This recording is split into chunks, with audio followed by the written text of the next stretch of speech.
can email me now at askjuangotti@gmail.com all of your questions. And once we get enough feedback, the first episode will be airing.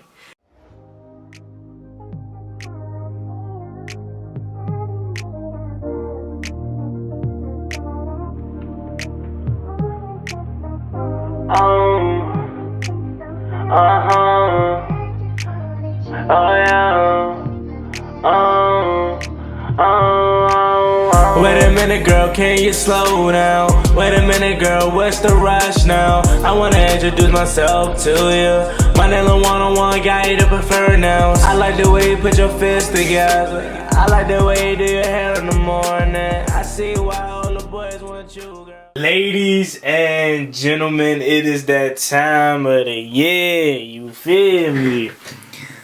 YouTube, what's going on? It's Juan Gotti here with yet another Washington Commanders video, and in today's video I'm coming on here with my full 7-round mock draft for the Washington Commanders as we sit 2 days away from the NFL draft. So without further ado, let's get straight into today's video. But before we do, make sure you guys go down below, leave a like on this video, subscribe if you're new, and turn on post notifications so you get notified when I upload a video about the NFL, or in this case, our Washington Commanders. We're on the road to 6,000 subscribers, so please hit that subscribe button again if you haven't already. Thank you so much. Let's get straight into today's video. So y'all, it's go time. Alright, I ain't do too many mock drafts. I think I only did maybe one, and that's one that I didn't even have like full control over. It's time. It's time for me to put on my hat, me go on the brains of Martin Mayhew and Ron Rivera and see how they're gonna draft. Alright, so that's what we're doing. We're not drafting on what I want. I'm trying to draft as close as possible to what they want. Now, it was tough because you can't address every single thing, but I tried my best to do so. We'll be doing another one tomorrow morning on the top of the morning show. So make sure you guys come through for that, 9 a.m. Alright, let's get into it. So, with the 16th overall pick, man, I got the Washington Commanders selecting cornerback Deonte Banks. Now, I personally want them to trade back. I think it is a high chance that they will do so. But if Deonte Banks is there at 16, that's who I think they're going to get. It would be a dream if we could trade back to like the 20s and still get him. But at 16, I think they're going to take Deonte Banks, and we add another cornerback to the room. Good pick. So moving on to number 47, we got edge rusher FAU Felix Aduki Azuma. I know I butchered his name, but he is from Kansas State, and he's an edge. Now, earlier, I was kind of floating around of what are they going to do in the second round. I personally feel like edge has now became a position of need and a position of priority. Now, me personally, I still wouldn't draft edge this high, but with Chase Young and pretty much everybody in their edge rusher room only on 1-year contracts, I think drafting a guy like Felix from Kansas State is a good pickup, because it allows you to have an early guy in this round that's going to come in here and contribute. Yeah, he's not going to play all the snaps in the world, but again, one of these guys, Chase Young or Montez Sweat, isn't going to be here the next year. So the following year, he is going to step in and thrust in this role. So that's what I think they're going to do in the second round. I think they're going to go edge. With the third round pick, number 97, I got them taking Brendan Daniels out of Utah, guard. This is another position that I feel like Washington is hoping to get a lot out of. Now, I was thinking about them taking one in the second round, but I was like, nah, I feel like that's a little too high for a guard.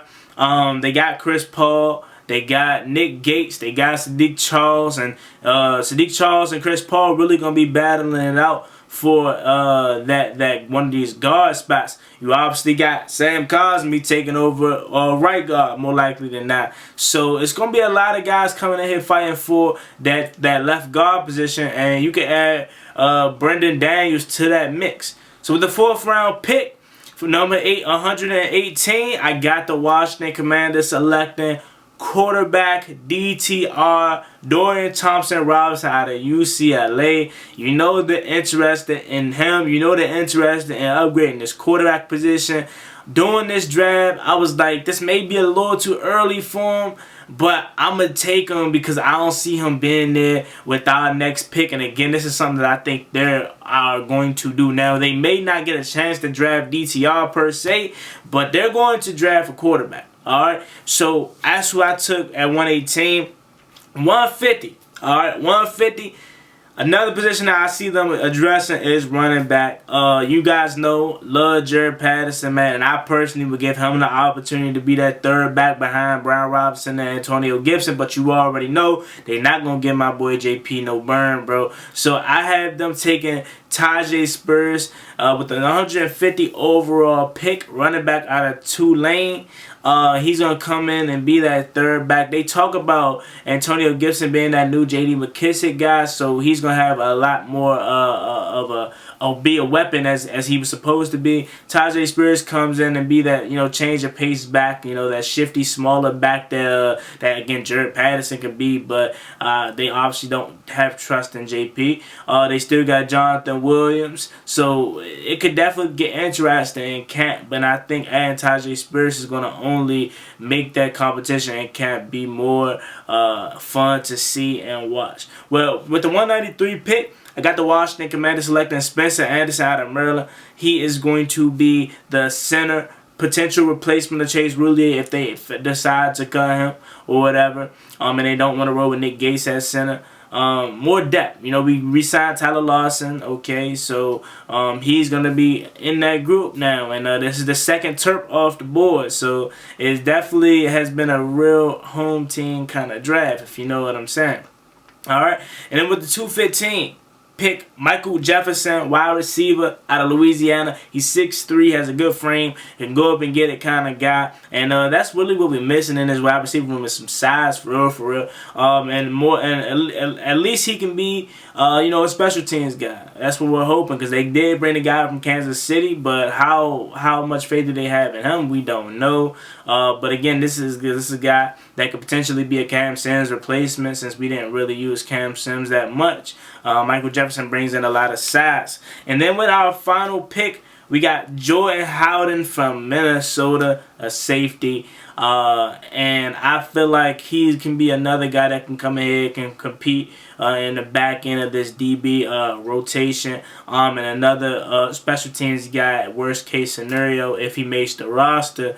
So that is my full 7-round mock draft for the Washington Commanders, man. It's tough because, again, this isn't what I personally would do. But, again, to be realistic, a mock draft is to try to be the team. Try to think what the team would do and not personally what I would do or what you would do out there. So I know y'all may be looking like, wow, really an edge in the second round? I wouldn't do that. This is not what you would do. This is what Ron Rivera and Martin Mayhew most likely is going to try to do. Now, we could definitely be thrown in for a whole loop and the Washington Commanders go a whole separate direction. Or they go with these positions, but these players that I select, they aren't going to be there. Like some of these guys like Tajay Spears or something like that may not be there in the round, but they may go that same position. You never know, man. That's why I love the draft, man. But like I said, if I was involved, I would have probably went kicker. I would have went edge later. I probably would have drafted a safety earlier. Like, it's so much different I would have did if I personally was in charge, like me. But I tried to do my best to think from Ron Rivera and my Mayhew standpoint. So please let me know how y'all think I did down below again. And I feel pretty good about me drafting these players in the minds of Ron Rivera and Martin Mayhew. So let me know how I did trying to be the GM and head coach. As always, me and boy Juangotti. Like, comment, subscribe. Helps the Washington Commanders. We're on the road to 6,000 subscribers, so please hit that subscribe button again if you haven't already, and stay tuned. Tomorrow I'll be doing the morning show again at 9 a.m. Then we're going live that same night with my guy Jers, Protect, potentially Tim, and Pedro to do a final check-in before the draft. And then, Thursday night we're doing the draft watch party with my guy Pedro Schmidt right here on the channel. So it's going to be a lot of content coming out. So I hope you guys please pay attention and tune in for that. So see you guys next time. I'm out. Peace. Cost me one time, that's going to get you popped.